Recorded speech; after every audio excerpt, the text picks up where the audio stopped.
Good afternoon বন্ধুরা, রান্না তো কমপ্লিট, লাঞ্চের টাইম।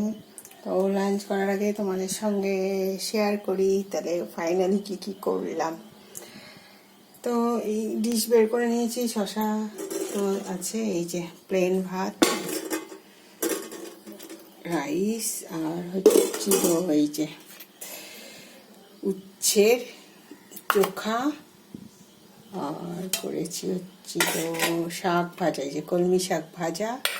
এটা হচ্ছে মাছের ঝুড়ো বানিয়েছি, দুটো মাছ ছিল ভাজা, তো এটা দিয়ে পেঁয়াজ দিয়ে মাছের মাথা সব দিয়ে একটা ঝুড়ো বানিয়ে নিয়েছি। মাছের মাথাও আছে এর মধ্যে, মাছ আছে, একটু আলু আছে, পেঁয়াজ রসুন টমেটো সস টস দিয়ে একটা ঝুড়ো বানিয়েছি। আর এটা হচ্ছিল চিংড়ি মাছ দিয়ে লাউ আর পেঁপের ঘন্ট, আর এটা হচ্ছিল কাতলা মাছের ঝাল কালো জিরে ফোড়ন দিয়ে।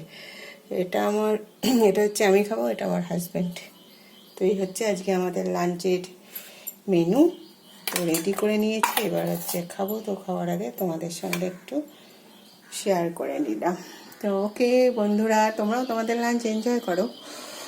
Have a good day, tata.